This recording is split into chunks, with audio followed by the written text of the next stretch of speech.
Thank you for that, Karine. The first thing I want to do is I want to welcome all the viewers to the March 2022 virtual town hall meeting. Thanks for tuning in.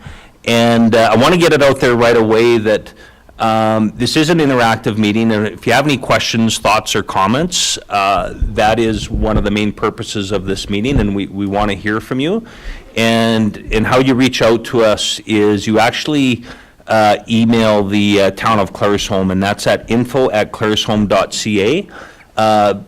Basically, that's a live platform right now, and as you email that in, it's being viewed, and then we'll try and get to those questions, thoughts, and comments by the end of the presentation. So keep that in mind, info@claresholm.ca. So my name is Sergeant Rob Harms. I think everyone knows me, but for those that don't, Sergeant Rob Harms. I am the commander of Claresholm Detachment, and I also look after the Nanton Detachment. I want to thank, first of all, before I go any further, the town of Claresholm for facilitating this event, and Abe and Karine for helping us out. They're off to the side here. I have a contingent of members with me from both Nanton and Claresholm Detachments, and maybe what we'll do is I'll just get everyone to introduce themselves, starting with you, Ken, and I also have Catherine here from the Nanton Detachment. So yeah, we'll start at you, Ken, and if you just want to introduce yourself. Okay, Ken Jones, I'm with the Nanton Detachment. Kevin Young, I'm with the Claresholm Detachment. Constable Tom Nairn, with the Nanton Detachment as the interim commander there. Good afternoon, I'm Catherine Forster. I'm Detachment Assistant, Admin Assistant over at Nanton Detachment. Hello, I'm Constable Gina LaBerge at Nanton Detachment. Corporal Dalen Orstein, Claresholm. Staff Sergeant Tim Kelly, I'm with the Southern Alberta District, and I'm a Danco with the district, so I have 8 detachments that I help out from time to time whenever they need my assistance, and Nanton Claresholm is one of my detachments. And it's great to have Tim here. He's the boss, so to speak, that I report to, and he's very dialed into what happens in Nanton and Claresholm in this area. So it's great to have him as well as everybody else. So thank you for that. Just a quick recap on what we're doing today. This is a town hall meeting. I think the RCMP is getting better at having these meetings. The purpose of these meetings, I guess there's lots of purposes, but basically it's an opportunity for us to kind of maybe talk a little bit about where we're at with things and where we're going with things, some of the issues we're working on, things like that. But it's also the opportunity to hear from all our viewers in this case, and get that two-way dialogue going and stuff like that. So as we go forward with these town hall meetings, I think you'll probably see more and more of them. As of right now, I think we're holding them every 3-4 months. Does that sound right, Tim? So yeah, that's kind of the purpose there. Today we'll be talking about the Claresholm and Nanton detachments. They are hubbed as one, and we'll talk a little bit more about that as things go on. But I'm going to give you a snapshot on both detachments, kind of a state of the union, so to speak, on where we're at with things. We'll talk about resources. We'll talk about priorities that we're working on, how we're doing with things like that. No meeting by the RCMP is complete without throwing some stats out there, so we'll also do that. And I'll also be talking about setting some priorities for the upcoming fiscal year. So we'll do that. We have Constable Young is actually going to do a formal presentation on something we call CPTED, and we'll get more into that in a little bit. And again, just stuff like that. So with that said, Karine, I'll get you to fire up the first PowerPoint there if we could. We're good to go? Okay, so you can go right to the first screen.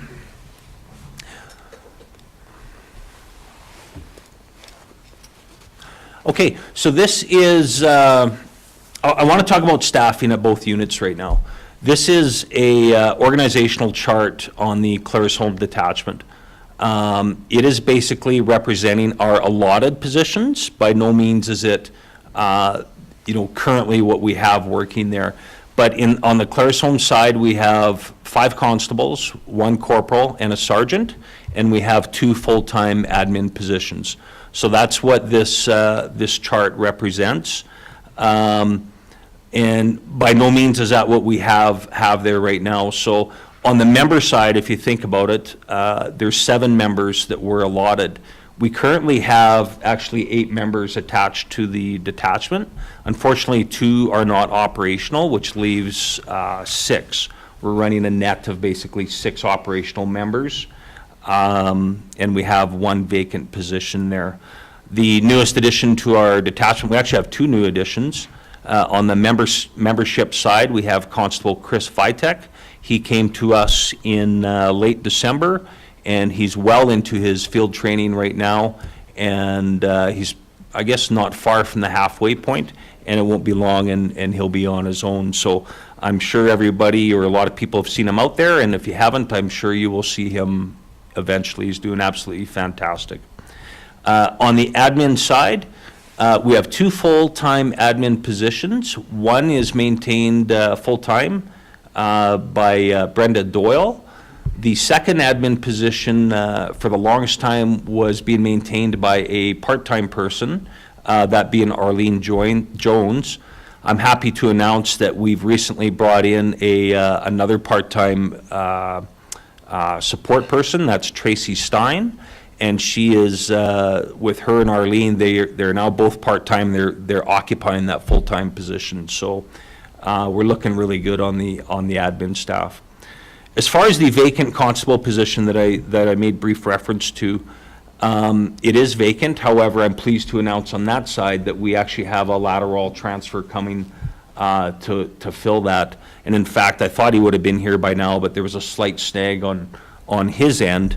And I suspect he'll be here in the next couple months. So with that said, upon that member's arrival, the Claresholm detachment will be at full complement, which I don't think we've been at for quite some time now. So I'm pleased to announce that. So that's kind of on the Claresholm side. If I get you to advance the slide there, Green. I'll maybe turn this part over to, we're going to talk about Nanton staffing right now, but I'm going to turn it over to Constable Tom Nairn, who we've heard from him briefly. He's the interim commander in Nanton. He actually arrived there in January, and he has acquired all supervisor duties at that detachment. He's doing a bang-up job. And Tom, I'll maybe turn it over to you, and if you just want to talk about the allotment and the current staffing there, that would be great. Thanks, Rob. So right now, we have 4 positions for members at Nanton. So we have 3 constables and a corporal, and then 1 full-time admin staff. And like Rob said, I'm happy to announce all of those spots are full right now. So we're a full complement to that detachment. We received Gina Labarge at the end of January as a recruit from Depot, and she topped us off to 4 members. So hopefully we can, now that we're full, we can get into more proactive work in the detachment and go from there.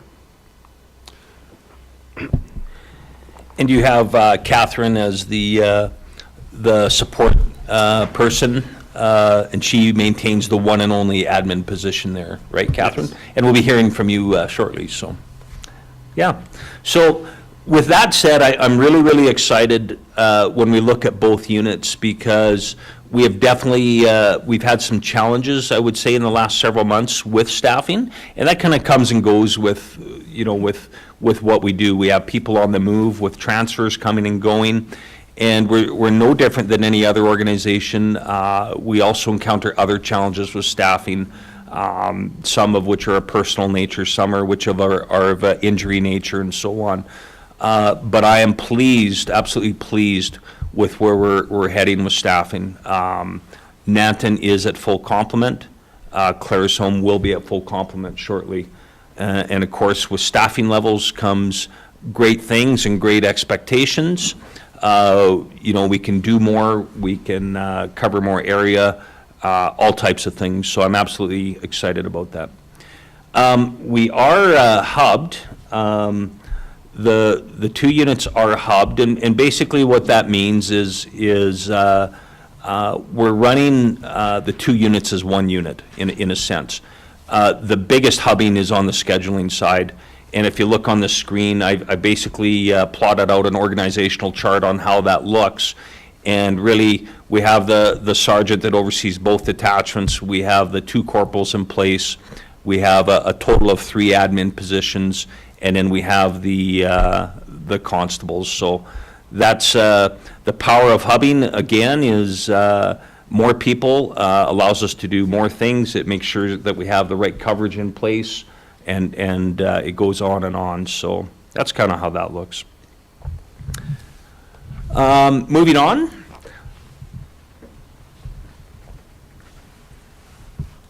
So some of this we're going to find repetitive from the last meeting I had, but the numbers have all changed slightly. Years of service. Right now, we range from about a month to a month and a half service from some of our new people to 26 years on the more senior side. That works out to total years of service between the two units is 85.5 years, which it averages out to a little over 7 years per member. That number has actually gone up a little bit from the last meeting I had, and the reason being that Constable Nanton actually brings 10 years of service with him, so very, very pleased with that. Next, I will talk about the charges that those fine members get involved with. Just based on our last, we just closed off our Q3 results, and that's where these numbers are coming from. Between the two units, we laid a total of 220 charges. That averages out to about 73 charges per month. And if we break that down, that was 93 criminal code charges, 114 traffic, and then 13 what I would call other, being drug charges and some different provincial charges. So that's kind of what those members are doing. Gives you a bit of an idea. I did a breakdown as well, if you're curious how that breaks down per unit. On the Claresholm side, it's 130 for the quarter, and on the Nanton side, that was 90.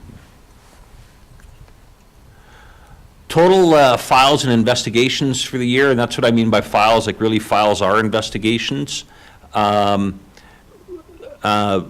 This is kind of a 5-year snapshot, and I just got these statistics in 2021, and again, this is combined.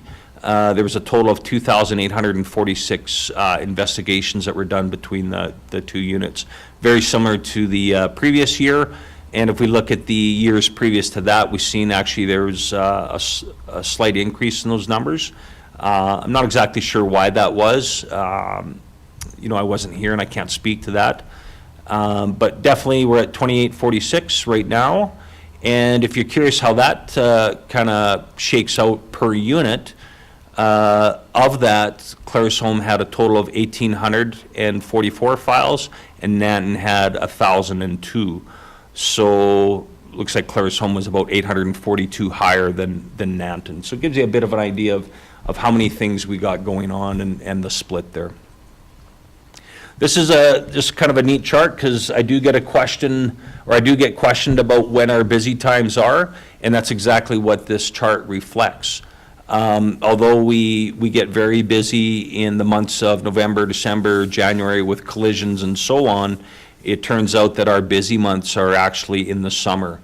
And that's very consistent with the other detachments I've worked at. You can see in June that the call volumes start to come up, and they remain quite high. July, August, and September they start to come down. So that's very, very typical from other detachments I've worked at, and I'm sure probably almost across Alberta, so to speak. So this chart here represents where our calls are coming from geographically, and I'm just going to make reference to my page here. So on the Claresholm side, about 35, a little over 35% of our calls are coming from the Claresholm area.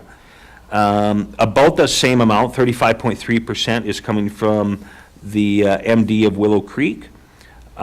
Just under 18% is coming out of Nanton. And we're getting 2.8% out of the Ranchland MD. We get a small sliver from the county of Lethbridge. It is a very small sliver, and it actually represents the very small sliver of the county that we police. It's just a small piece. The 7.3% that's classified as other is actually calls that we get that have nothing to do with this area. For example, assisting maybe Edmonton Police with something that they engage us on. So that just kind of shows you the split on where the calls and the investigations are happening. We will move along.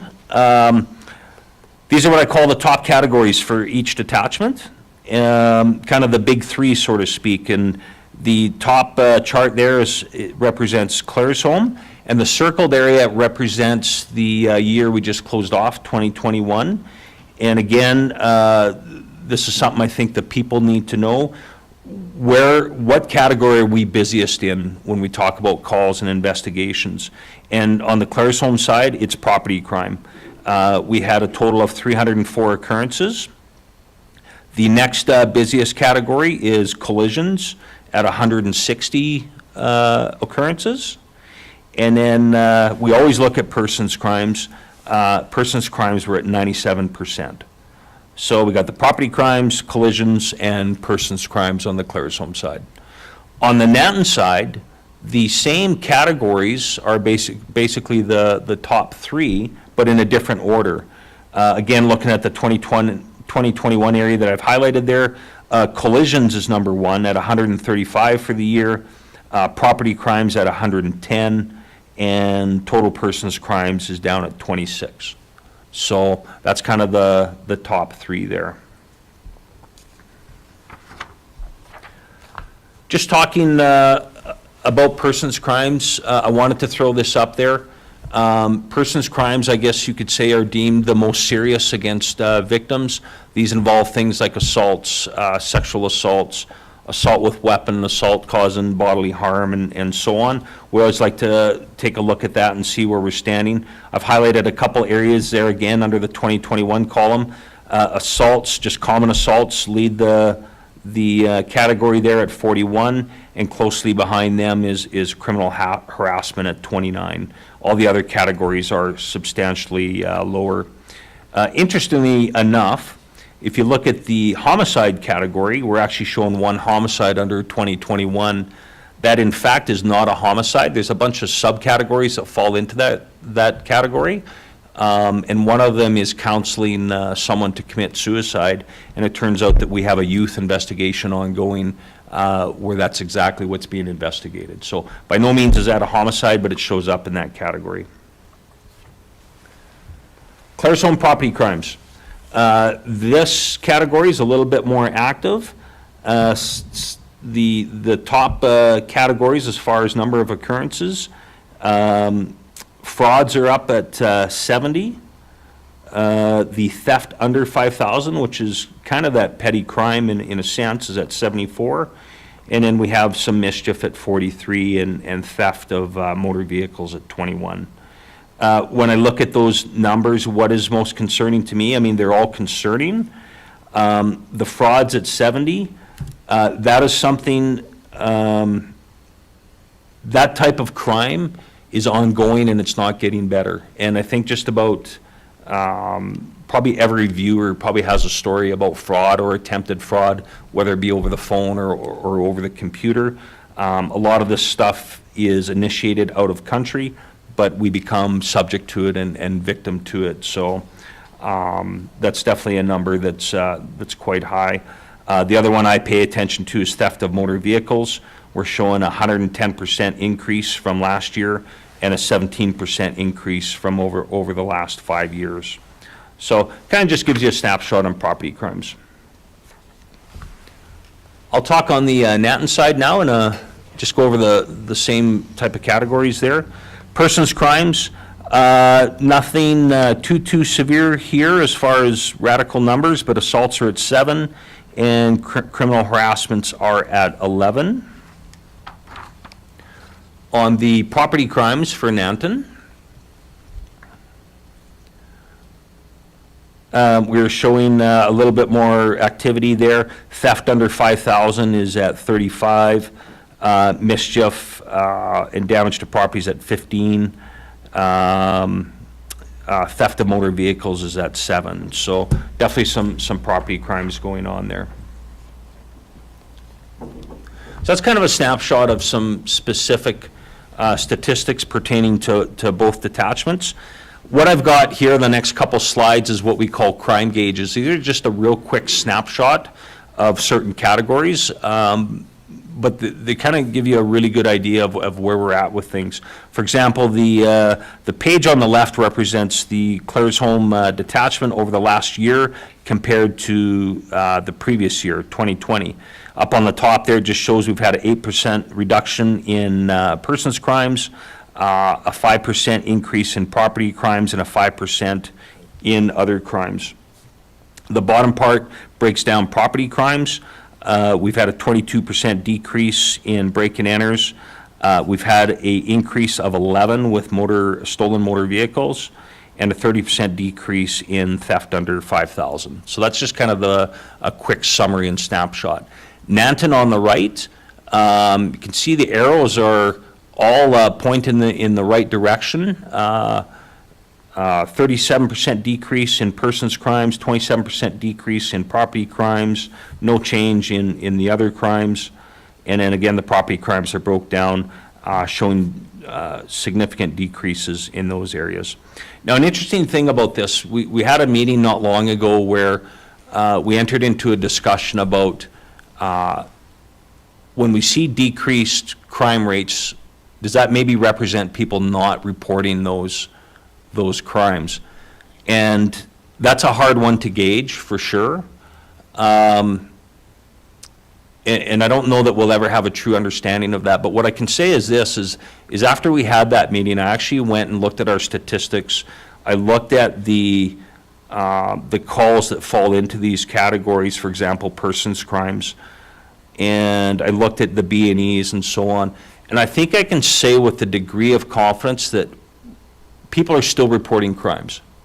Not necessarily all the crimes, that's hard to speak to, but when I talk about break and enters, say to homes, I would find it difficult to understand why someone wouldn't report that. Theft of vehicles, we're most certain that when somebody has their vehicle stolen, that they're going to report that. Persons crimes, also the could be the most horrific crimes that we investigate. Those are all showing decreases as well. And I find it hard to believe that someone wouldn't report that. Sorry about that, folks. So anyway, that's kind of my thoughts on that. If we advance to the next screen, Karine. So these are just for reference. The crime gauges on the left represent Southern Alberta District, basically, which is Red Deer, south of Red Deer to the border. Again, we're seeing the arrows all pointing in the right directions, and I won't go through all of those. The chart on the right actually represents all rural detachments in Alberta, so smaller detachments. Again, we're seeing some, for the most part, decreasing numbers. We see a 1% increase on the persons crime. And the last one actually represents all RCMP detachments in Alberta, whether it be a small rural detachment or a city detachment that we police. If you guys can just advance the screen there, Karine. So that's right across Alberta there, and I know I had this question at the last meeting, how is all of Alberta looking? Well, there's kind of that quick snapshot. There's a 3% increase in persons crime, and every other category is showing a decrease. So again, Alberta-wide.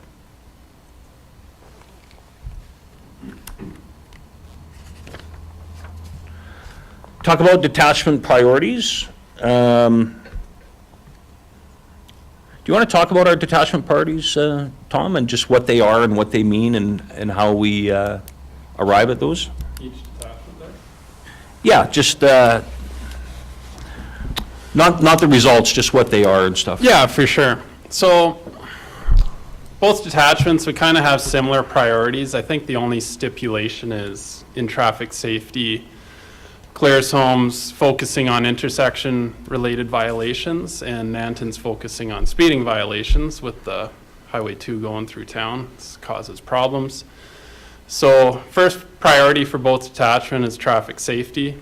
So in Claresholm, we have school and playground patrols, and same in Nanton.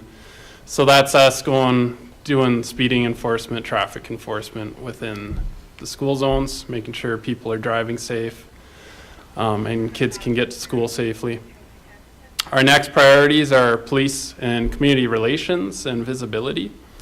So this is same for both detachments, so it entails us getting out of our car, doing foot patrols around downtown in each town, making ourselves visible. And then enhanced shifts, so these are shifts we do periodically, so we'd have a member come in on overtime on top of the members who are already working, responding to calls on that shift. So this member, they'd go out, they'd actively look for people who are on warrants and try and execute those warrants. They'd do enhanced traffic enforcement and then curfew checks. So just kind of that suppression shift kind of idea. Next is presentations. So this is us presentations. So some examples, it'd be members going into the schools doing presentations on bullying. Or I know Catherine goes into the school once in a while and does story dogs, where she reads stories to kids, that's elementary, right? Kids read stories to you. Anyways, Catherine brings her dog in and everyone has a great time. Other presentations we've done is going to the senior centers in both towns and doing presentations on frauds, because unfortunately seniors are heavy hit by fraudulent activity. And for our third priorities, it's crime reduction. So in Claresholm and Nanton, we both have offender checks. So this is members going out, doing curfew checks on people who are on house arrest or just have to abide by court-induced curfew. Next is media campaign. Unfortunately, we don't like to talk about the good stuff we've done in the community. So this is getting us out there, doing more media presentations to let the public know the good work that we were doing. And then Claresholm has a third one, which is decreasing theft from vehicles. So this is kind of more of an education standpoint, just going out to the community, educating to keep your vehicles locked, kind of keep valuables out of sight, kind of deter that theft. And then there's other operations that we do that I will go into after we're done with going over the presentation here. Good, thanks for that. Yeah, Tom. you betcha. So those are the current priorities that we're working on, and we measure those priorities and what we're doing, and that's what this screen here represents. By no means am I going to go through each and every number. I think, like I did last time, I just threw some quick arrows up there. The green arrows basically indicate that we're above target or on target, and the red arrows indicate that we're falling short of those targets. I do have a yellow arrow up there, which I think we're 1 point below being on target, so that's why that's there. The two red arrows, those are the ones we're kind of focused on right now. We're falling a little bit short on our intersection enforcement on the Claresholm side, and a little bit on falling short on the speeding side on the Nanton side. So that's something we continue to work on. The takeaway here is the last time I presented to all the town and councils about our detachment priorities, we were only hitting 50% of our targets at that time. And we were not on target to necessarily do too well at year end. As of right now, we are now hitting 87% of the targets that we have set on our priorities, So we've seen quite a bit of improvement, and I'm most pleased with that. So moving along, what are some of the ways that we, contribute to crime reduction and what are some of the things that we're doing to kind of help the communities out and make a difference? And one of the programs I was first introduced to when I first transferred here is called the Risk Reduction Program that's run in the schools. And Corporal Orstein is very, very involved in that. And in fact, he's one of the founders. And I know he works with a lot of different partners and doesn't like to be in the spotlight or take any credit for this.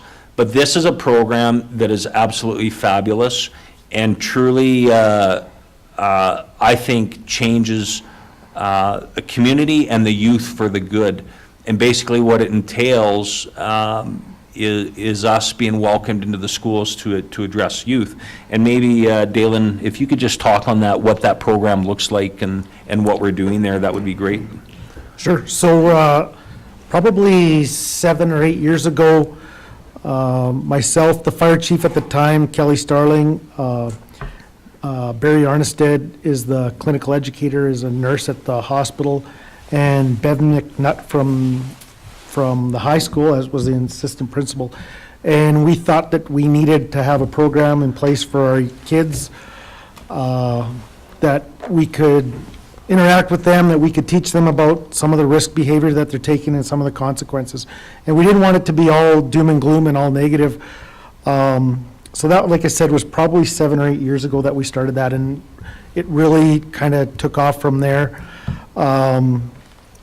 We've had tremendous buy-in since then from like all the members of the fire department, from the town of Claresholm.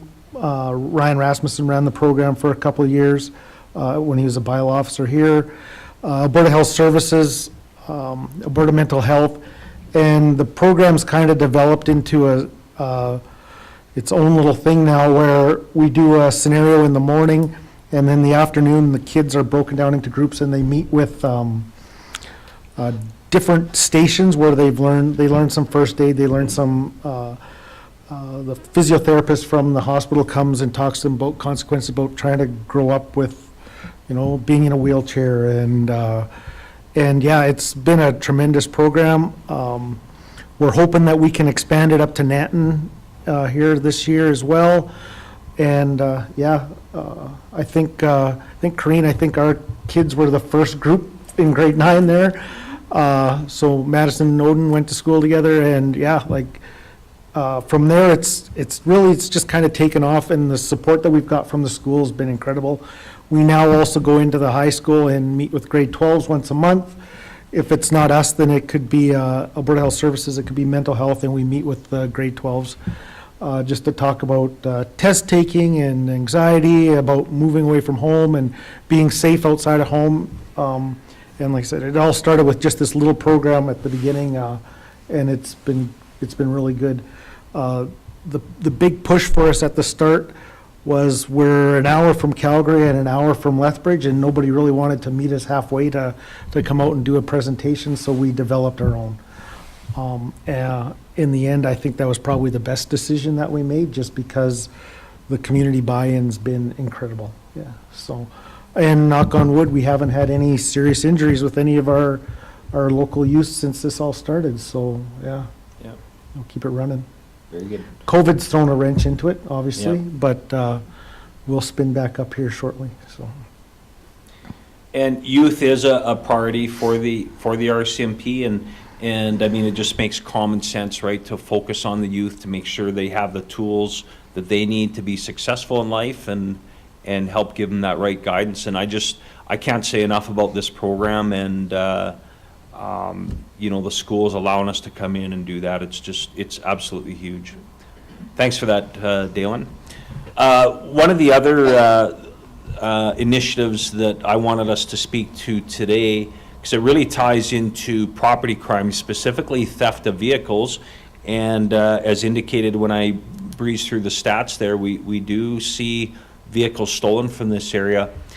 is an initiative called Operation Cold Start. And again, I'll let Tom talk on that, as you spearheaded this for us just very recently. So as Rob said, one of our big crimes we deal with is thefts of vehicles, and it's not just detachment-wide, it's provincial-wide issue. So about 6 years ago, the province started this Operation Cold Start, so it's a province-wide operation. So this year, I don't know about previous years, but this year it ran from January 31st to February 6th. And it was just us getting out in Nanton and Claresholm in the early morning hours. I think we started usually at 6 a.m. in the morning, when people are warming up their vehicles, getting ready to go to work. And I took the initiative to partner with Citizens on Patrol with this because we hadn't had any dealings with them in a while. So I thought it'd be a good idea to bring them on board, and they were really helpful. So we did patrols for the whole week, and we were going out. We'd find vehicles that had the keys locked in the ignition and the car was locked or unlocked, and we'd either find the owner and educate them that it's a good way to have your car stolen. And if we couldn't find the owner, we'd put a pamphlet under their windshield wipers, just advising them of steps they can take to not victimize themselves against property crime. So it was well received. So during the week, some of the stats, we had about 10 vehicles that were left idling unlocked, and so that's keys in the ignition. 9 vehicles left idling that they were locked, and then we had 12 interactions with owners. So the numbers were thankfully lower than I expected, so that was nice to see. Most of the vehicles we did run into, everyone had a electric car start, so it's not an issue. And I think, yeah, that's about it. I Yeah. can touch on that. Yeah, it helps us understand, our vehicles being left unattended, being left running and so on, and that verifies that yes, to some degree there is some, and which really ties directly into the theft of vehicles. And, if one vehicle is stolen in our area, that's one too many. And we will do what we can, to find people that are responsible for that and to hold them accountable. But at the end of the day, we don't always have success with that. And I think to prevent things like stolen vehicles, it requires an effort from everybody, including vehicle owners. So it's an awareness thing. And that's something we're asking is please don't leave your vehicle running and unattended. I looked at a number of the stats today regarding the stolen vehicles that we've investigated in 2021, and several of them, the keys were in the ignition or in the vehicle or hidden somewhere on the vehicle where it is likely those keys were found and used in the theft of that vehicle. So it's just an awareness thing and something for all of us to be aware of. Thanks for that, Tom. I appreciate that. Before I move on, I just want to highlight again, questions and comments can be directed to info@claresholm.ca, and again, we'll get to those at the end of the presentation. Unsung heroes in the RCMP are our support staff in the detachments. Without them, we would not have much of a chance of success or being out on the street. So, as indicated earlier, we have Catherine Forster with us from the Nanton Detachment, and I wanted Catherine to say a few things today about detachment services and how she contributes to the RCMP organization sort of thing and the public. Thank you, Sergeant. So this afternoon, I'd just like to give a brief synopsis of the role of the Detachment Admin Assistant. So we are within the office in order to help with all the paperwork that the constables are bringing in. We assist with the preparation of the court documents and the disclosure of such to Crown and Courthouse. We also help them with anything else that they're requesting assistance on. And we are the front counter staff as well as the answerers of the phone. We do provide a lot of assistance to the public, mainly in the form of criminal record checks, civilian fingerprints, which can be either for things such as criminal pardons, for immigration purposes, sometimes for employment purposes, that type of thing. And we also generally are there to assist people for filling out statements for motor vehicle collisions and the provision of the damage stickers required for their collision repairs. So those are some of the basic things that we provide. We're always available to you for any questions that you might have. We do have answers for a lot of questions that might arise related to other departments or agencies, frequent things such as people trying to get their new PAL cards. We might not necessarily have the answers for you, but I sometimes have a little bit of inside knowledge that might be of assistance for you. So that is our basic role. We will assist in any way that we can, and just call on us and we will do our best for you. I hope that helps answer some of the questions. Thanks, Catherine. You're welcome. Sure. And again, Catherine's out of the Nanton Detachment, and then we have Brenda, Arlene, and Tracy in the Claresholm Detachment. So we couldn't do what we do without you guys, so that is absolutely great. We are going to move along here. We are getting towards the tail end of my agenda. We're going to turn it over to Constable Kevin Young, who's going to talk about, I'll call it CPTED, and I'll let you explain what that is, Kevin. Thanks, Rob. So basically, CPTED or CPTED is a model that has been used on an international scale to help homeowners and business owners prevent themselves from being victimized by property crime. So it's something that I wanted to sit down and take a little bit of time to explain to everyone, because if you don't know these things, these minor cost-efficient things that you can do to your property, you may end up inadvertently creating yourself to be a target of property crime. So I'm just going to go through it real quick here, but basically we want to make your home to be a less desirable target. So just like animals, you know, we tend to be people that take the path of least resistance. So when it comes to criminals, they're gonna do what they can to get what they want in the least difficult fashion. So they're going to try and grab things where they don't think they're gonna get caught, and it's the easiest way possible. So what we're gonna do here is I'm gonna explain to you this model that's gonna make it difficult for them to try and take property out of your backyard, take whatever they can, and make you a victim of property crime. So that's called CPTED, or crime prevention through environmental design. So this is why I wanted to talk to you about why we're going to consider it. Is the biggest reason for me is that it is cost efficient. You just want to jump to the next slide there? There you go, yeah. So the biggest thing is that it's cost efficient. So yeah, obviously cameras are great, but cameras are expensive. So these are, you know, small things that you can do that are budget friendly, and they work. They help you, they deter crime, and it's a great thing to install, or they don't take much time for you to install. Just stuff you can do around your house, you know, it takes an hour or so, and you can protect yourself. So it's a proactive approach. So obviously a big part of policing is reactive, as we respond to crimes, but also we're very proactive. That'd be more us patrolling and being, you know, a visual deterrent to crime. So this is a proactive approach to your home. So stopping crime before it happens, essentially. And it's very simple, it's easy to apply, and like I said, it works. So let's jump to the next one there.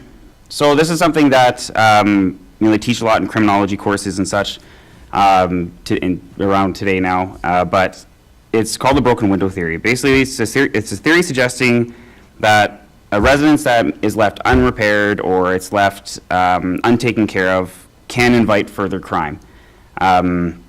Basically, when you see a property with a broken window, there's graffiti and, you know, there's tall grass and that kind of stuff, it can give off the impression to criminals that their crime goes unpunished there and is left there and it's not taken care of. So they're more likely to be successful or to get away with it. However, on the other side of the spectrum, a well-kept property that seems like there's a lot of, effort put into it is less of a perfect target for them to go and try and steal something, because it's less desirable is what I'm trying to get at there. So that's the broken window theory. Essentially, if the window is broken, they may look at it and think they can get in. If the window's not broken. These are two examples here. They're just homes that I picked off of Google. But you see on the one on the left, there's tall hedges, the roof's falling apart. If it's dark at night, there's no lighting on the exterior, and there's lots of bushes and trees and such. If you're a prowler late at night trying to find either a house to break into or a house to walk around, see if there's a bike around back or something, you are much more likely to choose the house on the left than the house on the right. The house on the right has lots of lighting. There's lots of trimming and grooming around the hedges and that kind of stuff. So anyone who's trying to lurk around the house, it makes it much more difficult for them to hide or to not be seen. I can guarantee you almost every single time if someone's walking around thinking, today I'm going to steal a bike, and there's a bike at both these houses, they're going to the house on the left. Next slide, please. So these are some examples that I wanted to talk about. Motion lights and exterior lighting. I know that you can go down and you can pick up motion lights that you don't even have to wire into your house. You literally just screw it in and it's a solar light. When someone walks by, it'll light up. That works fantastically. I've personally seen where, we're responding to a suspicious person and someone's walking in the backyard, the light goes on and they bolt. They don't know if it's camera, they don't know if there's a homeowner turning on the light, they don't know what's going on, but they are gone. So motion lights work very, very well, and they're relatively cost efficient. Like I said, maintaining grass and hedges and trees gives them less cover and area to kind of hide themselves in. CCTV cameras are great, and I highly recommend it, but they're not, they work great and they're good for a reactive sense because we can see who was there, if you can submit this footage to us. But at the same time, I've seen many times where people who are looking to commit crimes don't notice the cameras. So I recommend them, but they're not the most cost efficient. At the same time, a lot of criminals I find aren't even looking for them. Dogs are obviously something that is a big deterrent, or beware of dog signs and such. I can actually, talk about my own personal experience recently this week, actually, where essentially someone attended my residential property and they were looking to steal out of a barn or something like that. And I have cameras and I have signs saying I have cameras. It's an older property that we're fixing up, so it does more or less look like it's a bit more run down, right? So it's more inviting to crime. This person actually came to my door and my dog started barking, they jumped in their vehicle and they ran away. So I have video footage of it and all that, and it's an ongoing kind of investigation that we're looking at. But I could tell you, being a part of the community, we are all trying to work together to catch these criminals and prevent them from being successful. And they even come to my house sometimes too, right? So, getting a dog or motion lights or cameras, it makes it more difficult. Locking all your doors, bicycles, sheds, and outbuildings. It does happen very often where we go to property thefts where people go into sheds and they're not locked, they were never locked. Sheds are more desirable because there's less likelihood of them coming into contact with the homeowner or something. It's, usually in the back of the yard, it's kind of tucked away, and the homeowner obviously is inside sleeping, so they can just jump in, they can open it up, grab a lawnmower or whatever, and get out. So make sure you always keep those locked, maybe have a light on them or something, and hopefully that can deter further crime. And then fencing surrounding the property, making access more difficult. So like I said, they're always going to take the easiest route. If your property has a fence and they're trying to steal a generator, well, they're not going to go into there because they don't want to lift the generator or whatnot. But if it's a big open area and they could just run in there and run out, and they think they can do it quickly and without being caught, they're more likely to do that. So let's jump to the next slide here. So crimes of opportunity. this is essentially a crime that's not planned. You're not thinking, okay, tomorrow night I'm going to go to this house and I'm going to steal this person's bike. It's more someone's walking home late at night and look over and there's a bicycle leaning against a fence, or there's a power tool that's left outside. So one of the biggest things that I can stress with regards to crimes of opportunity is you want to take that extra 5 minutes to walk around the outside of your house every night before you go to sleep. Say, oh, okay, the gate's locked, shed's locked. Oh, I left my drill outside. Crimes of opportunity, basically, I was reading some statistics saying that 70% of criminals will only commit crimes when they 100% think that they're going to get away with it. So basically, it's just a split-second decision. They don't think about it. They see the opportunity, they grab it, and they're gone. We want to reduce that. So we want to reduce leaving valuable items outside, leaving the opportunity for them to commit crimes, and making it more difficult for them to be successful.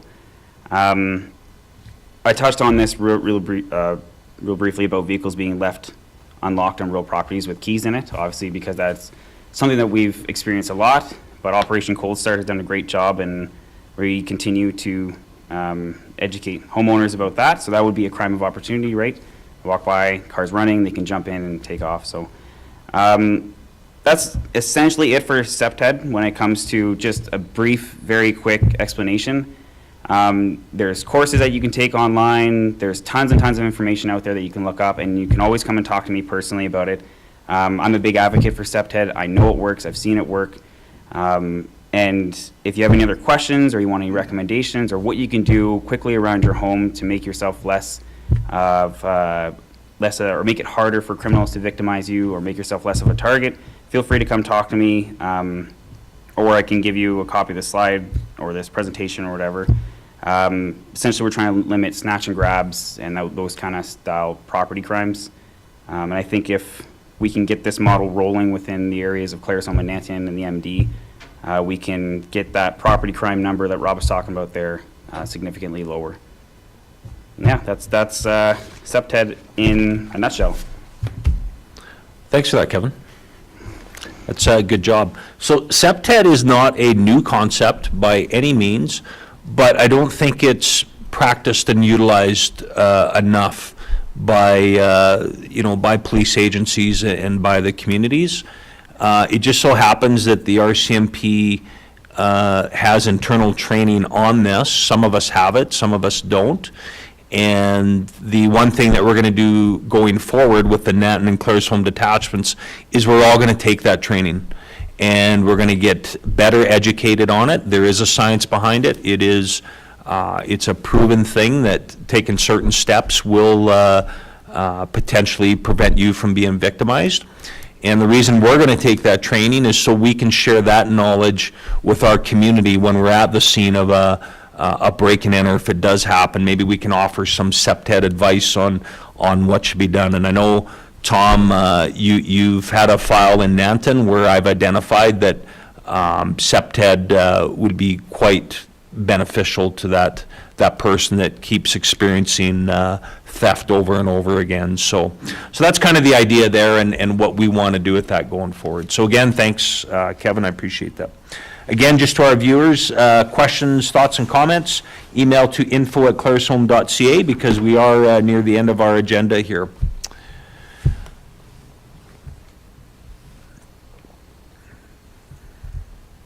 I wanted to take just a quick moment and talk about RCMP and social media. We are getting better and better with social media, and up on your screen is a number of platforms that the RCMP is using, and using more and more.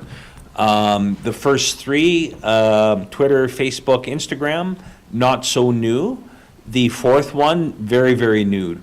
If you go on your app store on your iPhone or your whatever device you have, you should be able to find a free app there called the Alberta Rcmp App.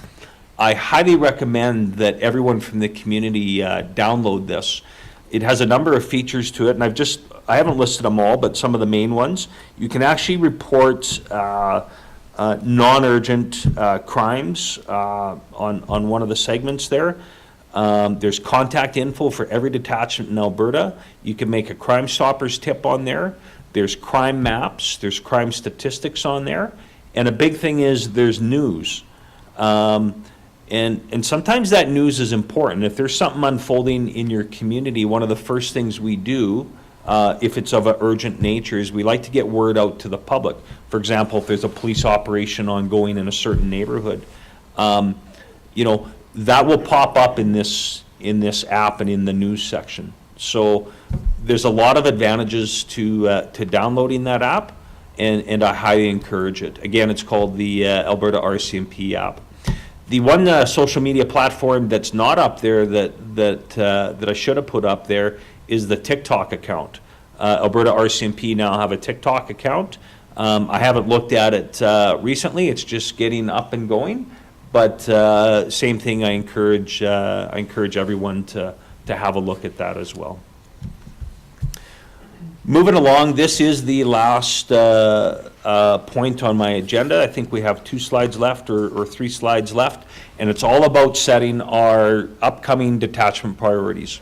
Okay, we've talked about the priorities that the detachments currently have.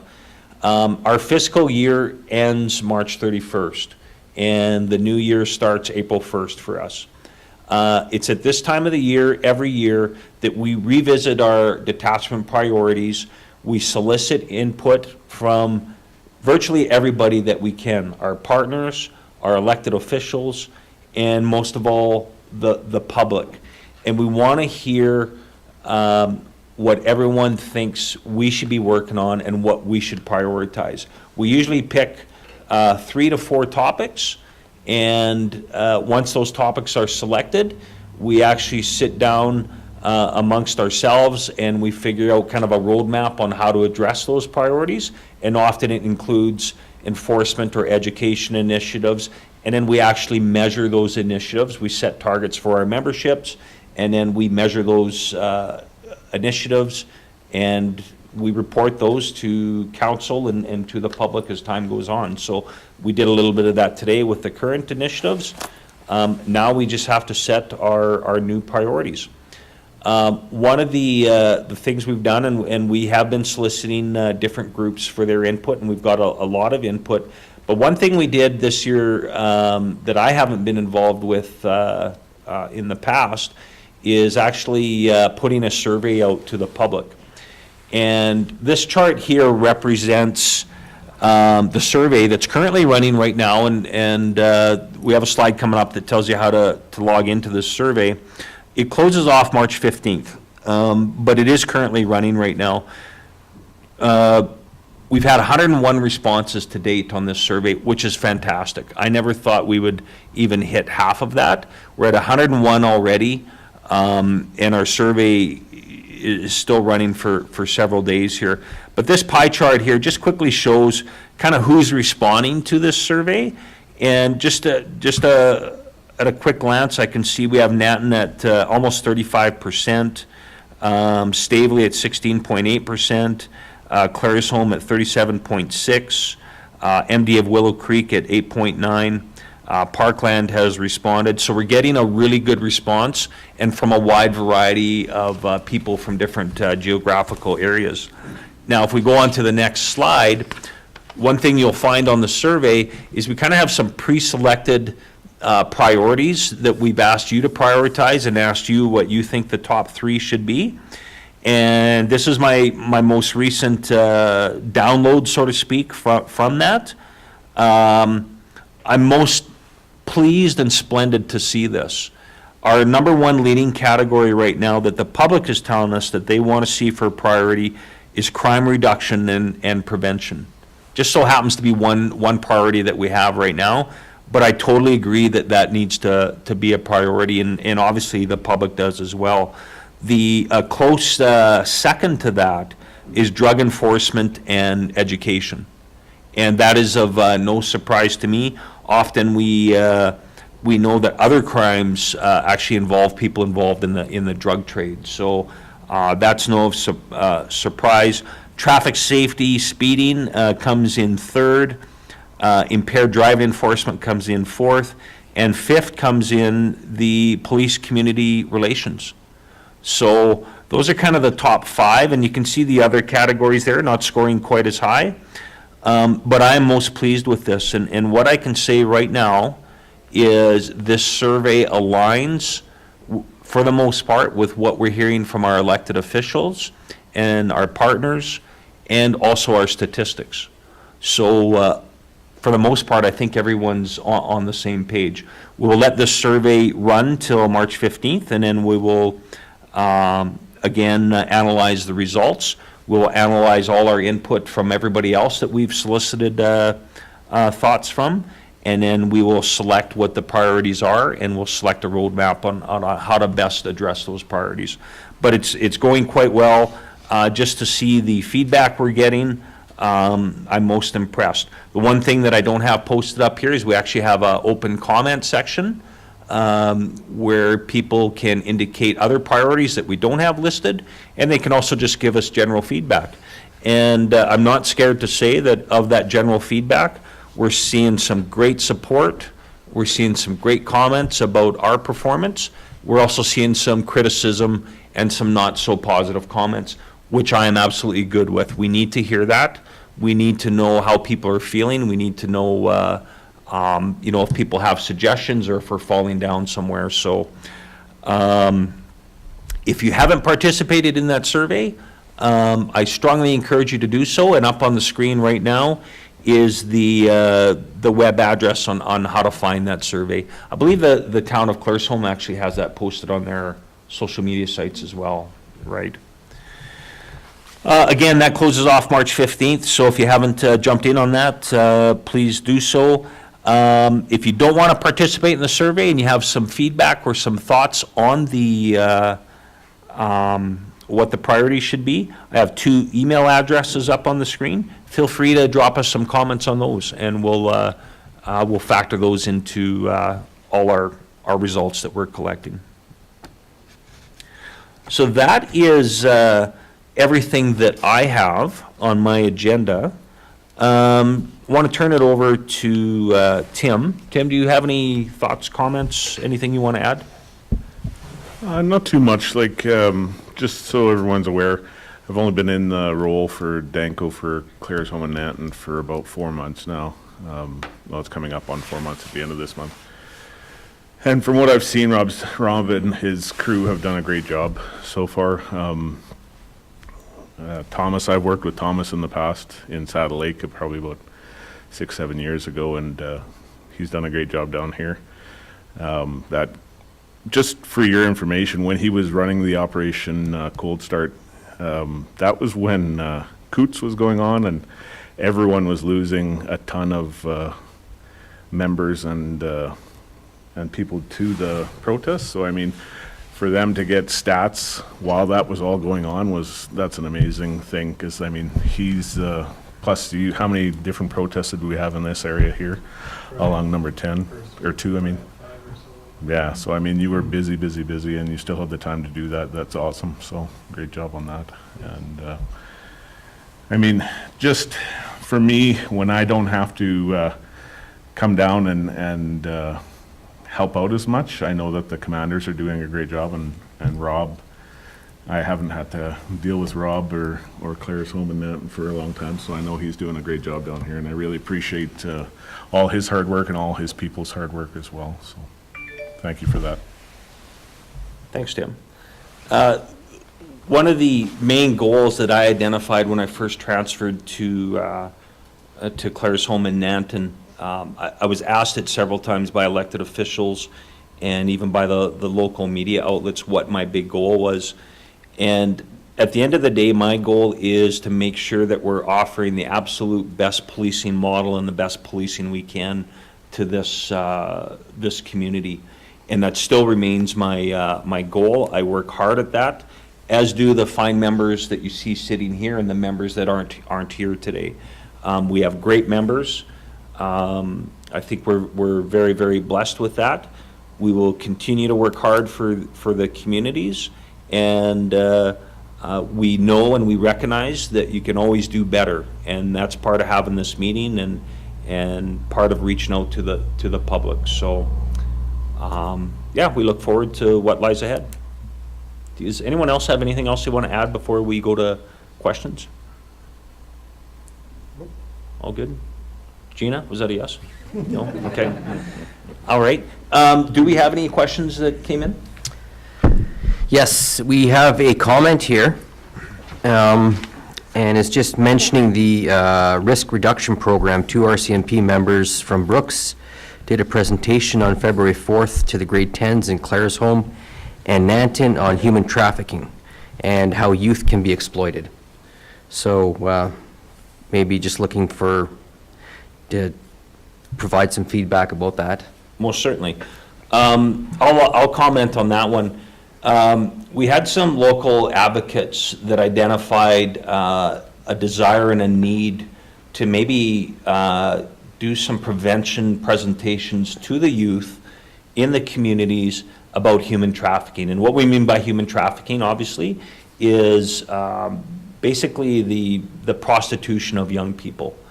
And we kind of jumped on board with them and came up with some ideas, and it was Dalen that suggested that we actually tie that into the risk reduction program.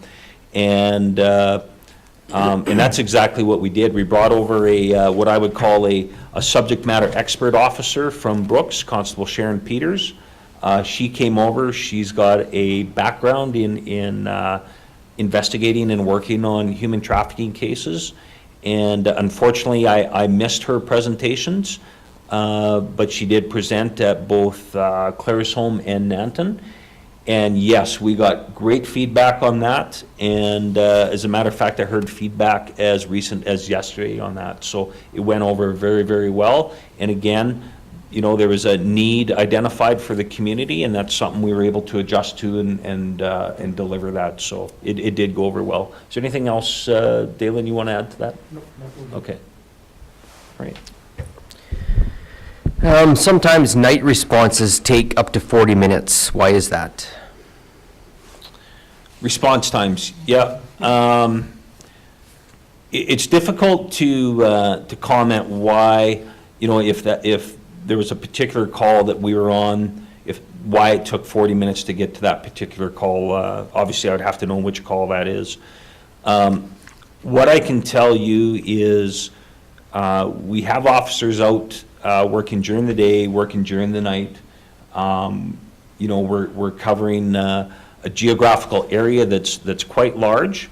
Not any larger than other detachment areas, but nevertheless, we are covering a large area. When a call comes in, a number of factors come into play as far as what determines that response time. One would be, first of all, what is the priority of that call? Is it an urgent, life-threatening call?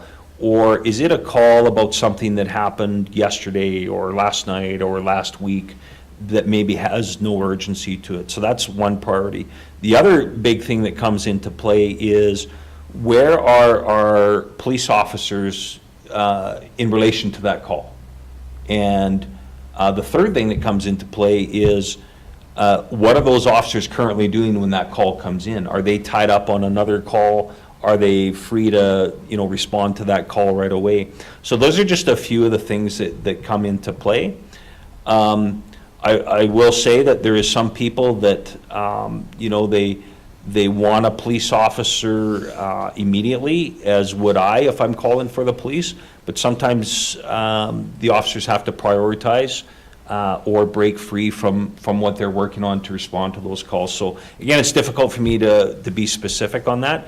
But I think the takeaway that I want people to have is there's a number of factors that come into play there. So hopefully that answers that question.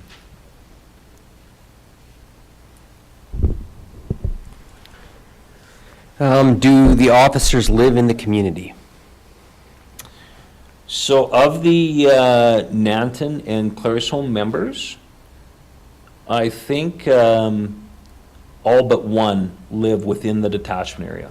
And the one that doesn't lives just outside the detachment area. And not by choice, just that's kind of how the real estate kind of came together for that member.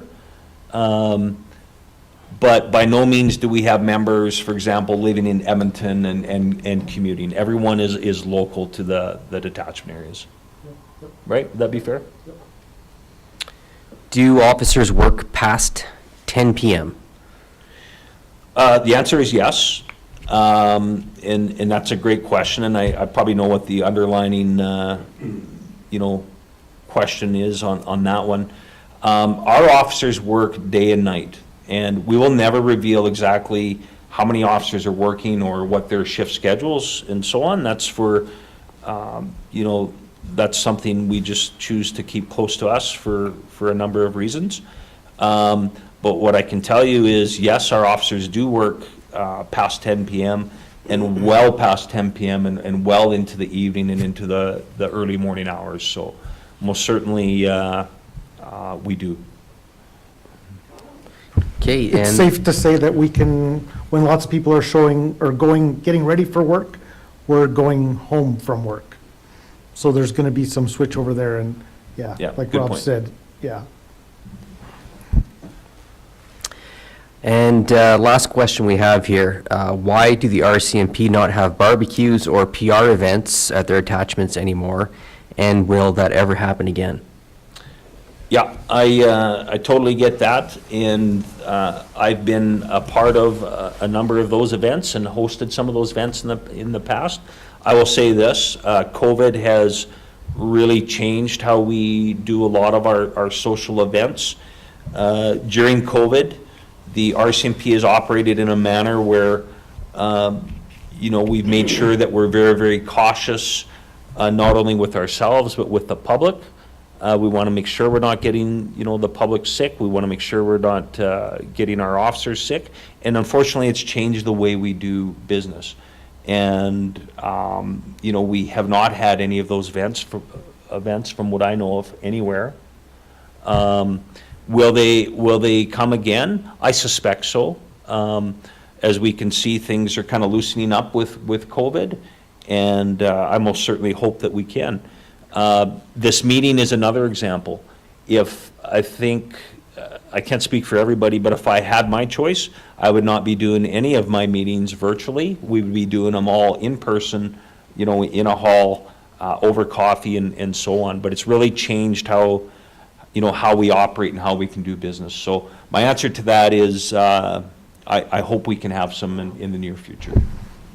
And again, I'll just add, like, before Rob got here, ourselves, the fire department, of the emergency services guys, every September at the start of the school year would be at the elementary school cooking sausages and pancakes with the kids. And although that's not an event hosted by us, we had turnout from the members there that would be out there doing that. So it's something that we have done, but it's, like Rob said, the COVID is definitely interfering with that, so. Yeah. Nothing else coming? Okay. Is there anything else we need to cover off, team? Okay. I want to thank our viewers for tuning in and watching this. Again, there's the survey. Please keep that in mind. If you haven't jumped in on our survey, please do so. That's your opportunity to cash in and provide input on our detachment priorities. And there's also those email addresses if you want to email us about that or anything else. So again, thank you to everybody. And probably the next time you see me speak publicly, we will have set our detachment priorities and our initiatives on how to get there. So again, thank you, everybody. And I think we can